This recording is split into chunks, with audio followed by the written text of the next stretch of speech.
So glad to have you guys with us tonight, and let's get started. So what we want to cover today is kind of what is football officiating and kind of why should I do it. And there we go. All right, the right slide there. We, as a chapter, want to share with you kind of the avocation that we're super passionate about.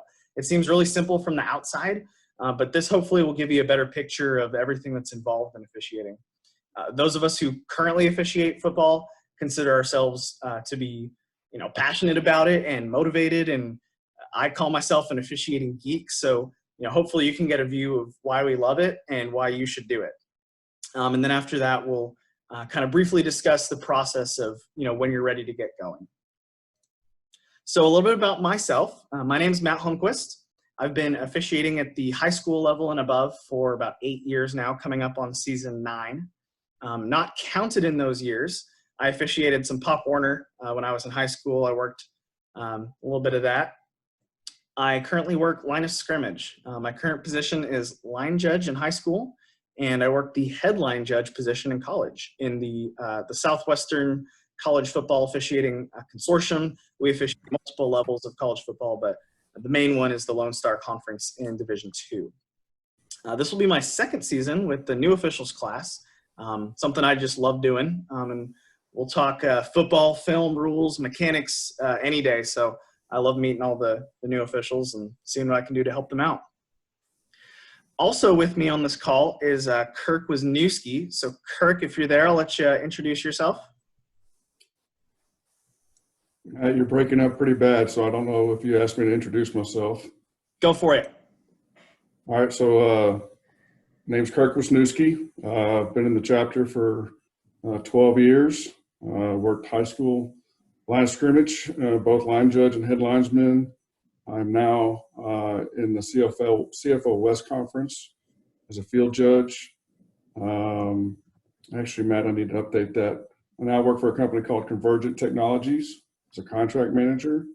And I really don't know how long I've been doing the new members training. I want to say it's been 7 years, somewhere around there. So just enjoy doing it. Love doing the pay it forward kind of thing. And so look forward to meeting some of you guys. Awesome. So for those prospective new members, here's what your schedule will look like this off season and then coming up in the fall. You are here at the new member info sessions. We're doing the webinar format this week and then the next 2 weeks. And so we'll talk a little bit more about what we want to cover those weeks.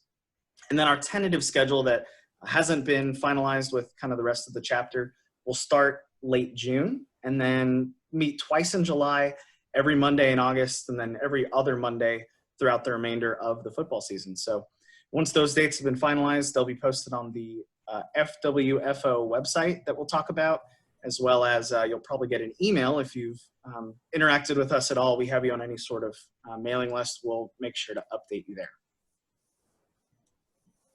So why do we do this? We love the game of football. It's the best seat in the house out there on the field, forces you to stay in shape and look the part, perform at your best. We also have the opportunity to make an impact on young athletes across the state and enable them to have a great experience. So we think that's a really unique aspect, whether that's working Pee Wee football on Saturdays or working college football on Saturdays. We get to make athletics possible for students, for athletes across the country. And personally, some of the reasons I do it, personal development, being all that you can be. It's another area to pursue growth in and overcome obstacles. I also have lifelong friends in officiating. Every official you talk to, they'll say the same. They'll echo that. They'll tell you how many friends they have. There are people who have their groomsmen in their weddings from their football crew, and I think that's pretty awesome. Really, when you get out into battle with someone and jump in the trenches and have each other's back, you just develop this level of trust that, while I'm looking at one part of the field, you're looking at another. I'm not going to worry about what you're doing because I trust you to completely take care of your responsibilities, even the most high pressure situations. So not to mention the road trips and the pre-games and the post-game meals and calls during the week to discuss the film. It's really a fantastic camaraderie. And you some of us enjoy pissing off half the people watching you with every decision you make. That may be more Kirk than me, but no matter what you do, someone's not going to like you in this profession. And some people kind of enjoy having that, I don't know what the right word is there, but that power. I don't know if that's not the right word, but it's also a challenge. I get bored when things get routine, and officiating will never get routine. It never gets easy. It might get easier and easier to kind of see what's happening. But if you meet someone who thinks that they've arrived and it's easy, they're going to be in it for the wrong reasons. You'll find that the further you go up the officiating ladder, if you will, the more that you'll find the people who enjoy learning and progressing and attacking those challenges. And here's what some of you were probably waiting on, the potential income opportunities. I would officiate for free, but don't tell anyone else that. So we start out with sub-varsity, junior high, middle school. That gets about $40, $45 a game. Junior varsity and sophomore game fees around $50 or $55. And the good thing is most of the time you'll have 2 sub-varsity games a night. And on some occasions there's 3, depending on how deep the schools go in A, B, C level squads. So you don't have to waste a trip for, just one game very often. Varsity games, they'll pay $85 on the lower end of the spectrum. And in Texas, football officials are paid on a variable fee based on gate receipts. So if you work in a stadium with a few thousand fans, then your check will be a little bit larger than someone who worked in a stadium with a few hundred fans. So it's kind of a bonus for working the bigger games, if you will, but you get reimbursed for mileage and all the good things. So if you're part of our chapter, you can also work on the chain crew or run the clock for varsity games, and you can earn money that way. It's also a great experience to sit on the chain crew, to work the clock. You get to participate in the pregame, sort of the week leading up to it. The crews will involve you in their communications. And if you're looking to glean some information from experienced crews, that's the way to go. College officials, they can make anywhere from $200 to the lower level JUCO games up to a few $1,000s in the Power 5 conferences. And NFL officials, no one really knows exactly how much anyone makes, somewhere from $80,000 a year and up. But the most recent kind of contract agreement that came out, I think revealed that the average is about $200,000 a year. So it can get up there.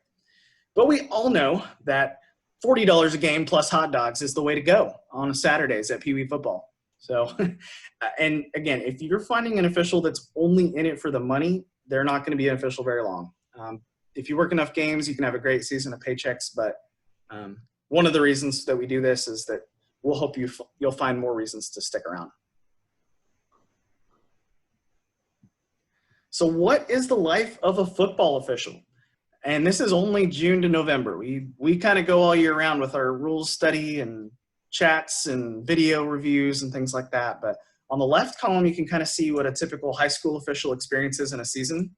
And on the right, we kind of contrast that with the life of a first-year member. So in June, you can look forward to hitting the books hard, getting the clinics rolling. We have a regional meeting in June that you'll be invited to if you can get signed up. The scrimmages, I'm sorry, not yet.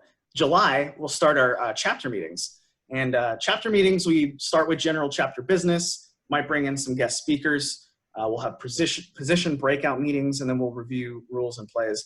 The new member training will be a little bit more specific.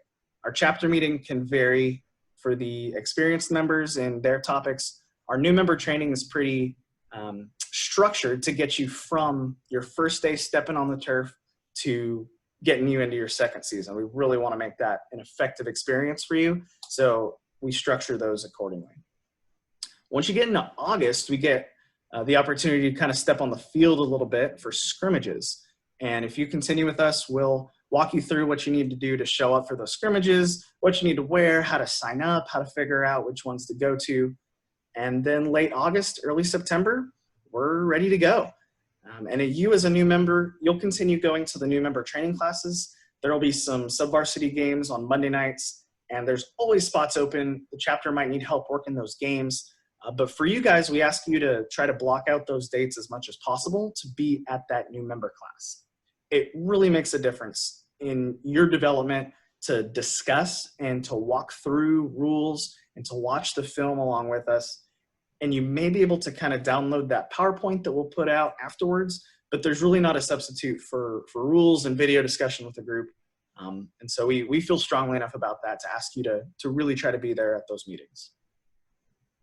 Tuesday through Thursday, you'll get rolling on those sub-varsity games. The 7th grade, 8th grade sub-varsity, or the JV, the 9th grade, depending on the day. And then Friday, you get the opportunity to, like I said, work some chain assignments and some clock. So I'd encourage you, if you're a new member, load up on those. There's some awesome experiences. And without fail, we always have some first-year officials who get some full-fledged varsity games, whether that's 6-man varsity or full-fledged, 3A, 4A varsity games. We've always got a couple shining stars, so that's definitely a hallmark to work towards.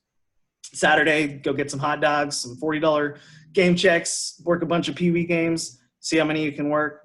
And then Sunday, a lot of us will go to church and spend time with our family. And Sunday afternoon, I try to block out activities just to hang out with my wife. So normally we'll throw on a TV show in the background. I'll watch film for a few hours in the afternoon. And then, 4 or 5 o'clock, I just shut it down and just spend time with her the rest of the night. And you may watch some NFL, which, great, that's fantastic. But we would encourage you to mute the NFL because it's vastly different than high school and college football rules. So you're going to come in on Monday and ask about the crazy pass interference spot foul that's 40 yards away in the Cowboys game, and I'll ask you when you got hired by the NFL. So either mute the NFL, don't pay attention to those rules, or watch it with your rule book open and try to compare it to what it would be on a Friday night. And then for all of us, all year round, we got to worry about our physical fitness. And we harp on this a lot, but there are multiple reasons to stay in shape, not the least of which is your safety out there in the hot, hot sun, but also just looking the part, making sure you're in position to see what you need to see.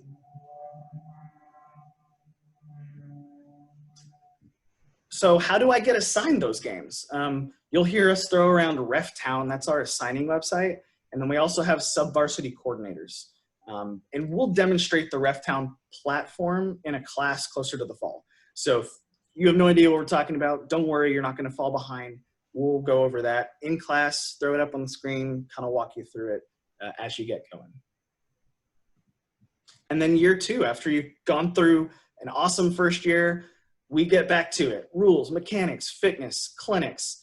And as you develop and as you advance, it's kind of dependent upon a myriad of factors. There's a bunch of different things that go into it. But what you can do is control the controllables. So those rules, mechanics, fitness, self-study, those are super important for your growth. And a little bit about that advancement. In TASO, you can accumulate points. And that's kind of a good way to measure the experience of officials. However, I will tell you that there are many officials at the Division I, which is the highest points level, that should not be in those big games. They're not ready. They don't have the field sense. And there's a lot of Division III and IV officials that are a little bit lower down the point spectrum, and they're ready to go work a state championship game.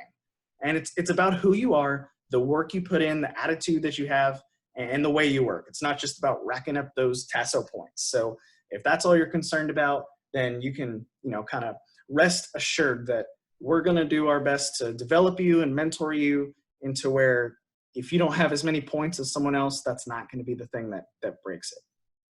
On the other hand, if you have the intangibles, the work ethic, the attitude, the perseverance, then the amount of games you work tends to multiply that ethic and attitude and perseverance. It tends to just multiply that exponentially to get you more experience. And so anyway, plop, that's me jumping down off of my soapbox. So let's keep rolling. In high school, you get to work varsity games, like I said, and potentially even join a crew. People put a lot of emphasis on that, but we'll talk about that in our class, walk you through that process. What does it mean to be on a crew? What should I be looking for in good crewmates? It's not a decision to be rushed. So as you keep rolling, trust your mentors to be honest with you if you're ready. Same thing that goes for the JUCO, the D3, the D2, the D1. Trusting those people who have been there, that have the resources and the connections to take a good look at where you are in your career, to be honest about, hey, I think you're ready, or no, I'm going to sit you down and tell you, you just need more snaps. And then, yes, even Greg Meyer, a deep official in the NFL that you see there talking to Harbaugh, he started right where you are. Junior high football, brand new official. So the NFL officials started right where we are right now. So if that's your goal, if that's a dream, you can make it happen. So some keys to success, and I messed up my animations here, so we're just gonna go through it like that. But off the field, we need to know the commitment. Keep your head down, not on the field, but just figuratively off the field, and keep working hard. As I've mentioned, find a mentor, and we can help you find a mentor. If you're a part of the new members class and you sign up on the website and everything like that, we will connect you with a mentor. And Curtis has done a fantastic job vamping up that mentor program. And so he and I will work with the retention and recruiting committee, and we'll connect you with a mentor, follow up on that.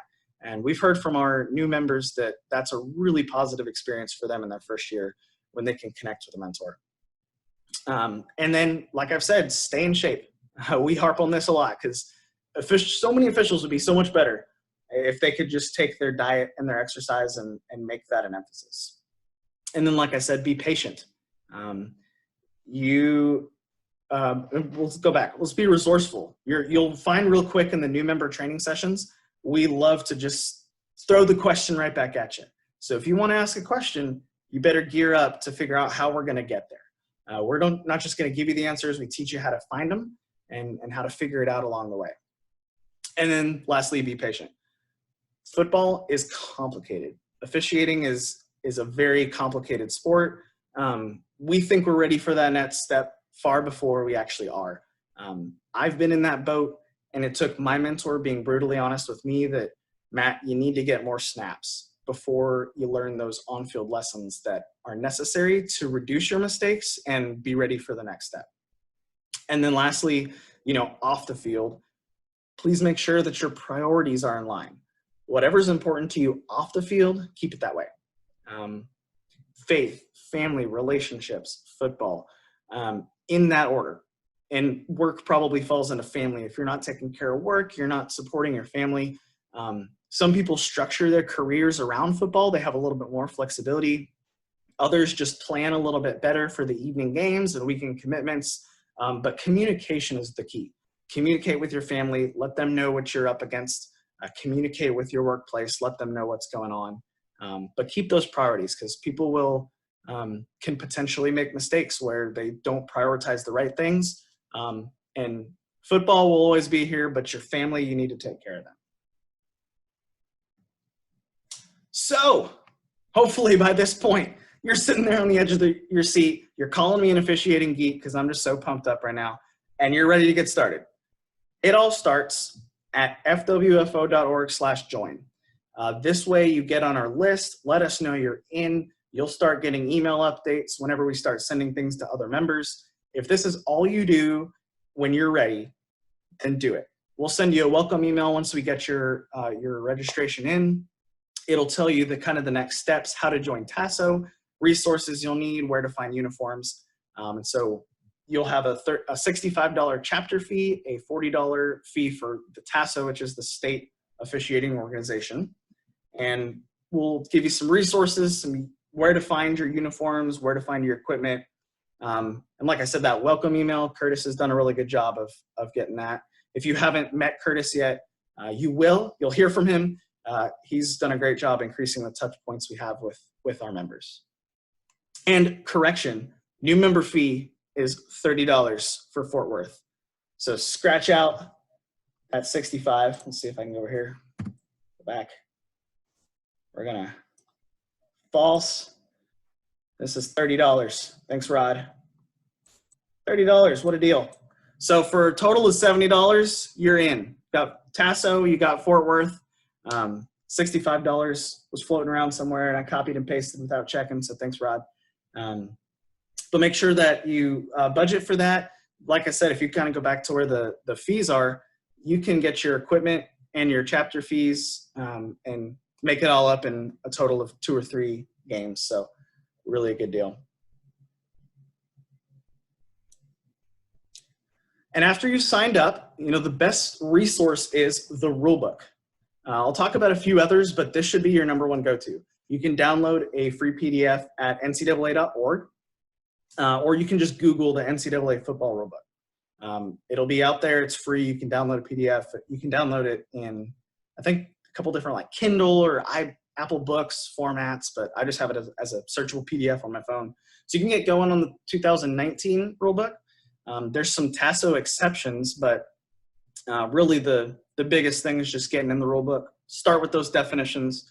We'll talk about that a little bit more in a couple coming weeks, but get started on that. And I still have my annotations up there, don't I? All right. So after you signed up, like I said, get that rulebook and then check out our other online resources. We've got FWFO.org and then TASO.org. So check those out. Those will be updated often with the resources that you need, announcements from the chapter, upcoming clinics and things like that. And then some extra credit things that you could do in the off season if you desire. One that I love is called Rule 11 Officials. It's a podcast and a website. It's been growing like crazy in the last couple of years. They've got practice tests and audio rulebook files, and their podcast can be found on really any podcast platform. So check them out. They're geared 100% towards college. So if you know your high school exceptions, you can get by with that. But they talk a lot about some of the off-field things, the getting in shape, the how to study the rule book. They go through some different scenarios. And I find that even with the high school exceptions, 99% of what they say on there applies to the Friday night game as well. Another study guide that a lot of people love is the Reading Study Guide, and that can be found on different officiating resource websites. So you can just Google Reading Study Guide NCAA.